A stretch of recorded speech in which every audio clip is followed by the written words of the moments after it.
Welcome back to another episode of the Casey Campbell podcast. Casey Campbell with you, of course. Pleased to be joined by Budi Oliveria, the head coach of Purdue softball, getting ready for the season, which literally starts this weekend. How's it going, Coach?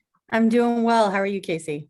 I'm doing well. So another season of Purdue softball is upon us. And, first off, getting out there and playing non-conference opponents again, something you haven't done in a while. What's that going to be like as we start? This is going to be a more normal type season for you guys. Yeah, we were actually just talking in the bullpen today that on our current roster, really only our senior class has had a true full college season. So we only played Big Ten opponents last year. We have a true preseason this year with 6 different weekends of travel, and our team's really excited to finally be done scrimmaging. We've been practicing and scrimmaging a lot in January and into February, and excited to play some other opponents.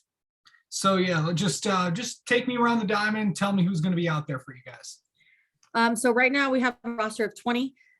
We have pretty good depth in all spots. In our pitching, we have 3 newcomers that have added to the bullpen. So we have transfer Gabby Sprang from Oklahoma State, transfer Lex Pinarski that came from Columbia, and then Kendall Klochek is a new freshman pitcher for us who's left-handed. Returning pitchers are Mo Wimpy, Brenna Smith, Alex Echezarreta, and Sydney Preston. So have a lot of arms and a lot of different niches in the pitching. Really excited that we have pitchers that can go different directions and different speeds and have a lot of looks to throw at opponents. As far as the infield, at third base, we have Liv McFadden, who's a freshman from Texas. She's a power hitter. Returning at shortstop, Rachel Becker, who is our most decorated player currently, all Big Ten, academic All-American. She started every game for us so far since she's been at Purdue. So glad to have her back. And then at second base, we have Jade Moy, who opted out last season and is back now as a sophomore with freshman eligibility. We also have Tyrena Jones, who's a freshman, Emily Cox, who is a junior, Becca Jones, who kind of plays all over for us in the infield and the outfield, and then Riley Platusik. And I know that was a lot of people at second base, but they all can play second, they can play third, they can play outfield. And then at first base, returning all Big Ten, Caitlin Brandstrom, who's a sophomore now this year, power hitting lefty, and Alex Echezarreta, Mo Wimpy. And then in our outfield, also have a little bit of depth too. We have some young returners in Kiara Dillon and Boo George, and also Kendall Bailey as a freshman coming in. And then behind the plate, we've got Kaylee Halata, Caitlin Brandstrom again, and Ryan Ross, who is a freshman from Arkansas. And I know that was a lot in a short amount of time, but he told me to go around the horn, so there they are. Excited with our depth, excited that we have a mature senior class. We have a large senior class, but we also have a large underclassmen group. So a really good combination of feistiness and passion, and also maturity and calmness. So yeah, going out and so talk to me about this, some of the non-conference opponents you're kind of starting off with. So we're starting at Coastal Carolina. We're actually traveling tomorrow so that we can get on the dirt Thursday to practice, because we've been inside for a few months now since coming back from winter break. While at Coastal, we'll play East Carolina, Coastal Carolina, and Georgetown. And we have not played Georgetown since 2018. They didn't compete last year. And then I don't think we've played East Carolina in 5 years, and same thing with Coastal. So looking forward to a good opening weekend. Have a lot of variety in the teams that we're playing as far as being power hitting teams and, short game base running teams, but feeling good going in there, just really focusing on what we do well, and hoping to come out 5-0.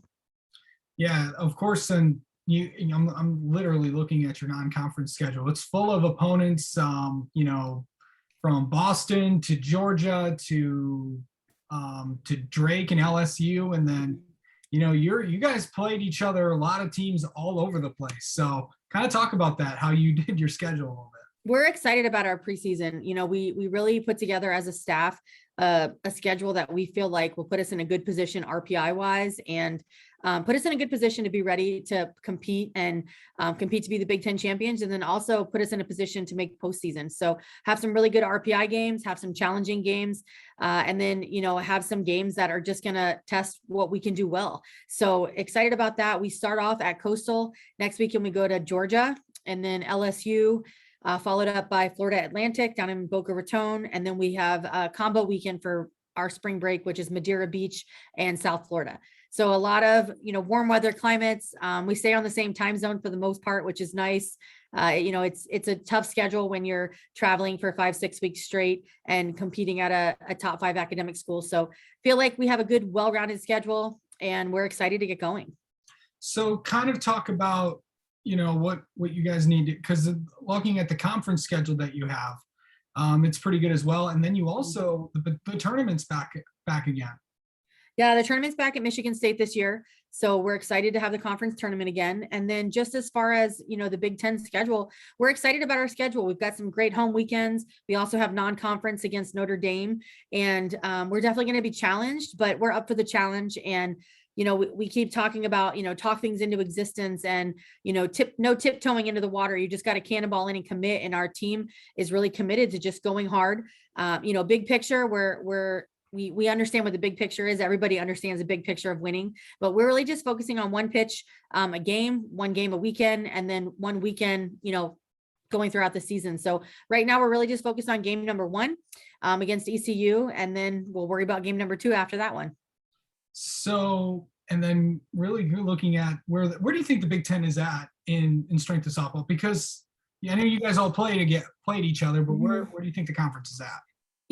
Obviously I played in the Big Ten and I came back to coach in the Big Ten because I really believe in this conference. And I think we can be a powerhouse conference. I do think that last year was a challenging year with only playing in conference as far as trying to get teams into postseason. But I really feel that the head coaches in the Big Ten and, all the staffs in the Big Ten have done their part this year to make good preseason schedules so that we are playing good RPI opponents and then, getting prepared to play each other. There's no reason why we shouldn't have at least a handful of teams that make postseason if everyone finishes how we think they should.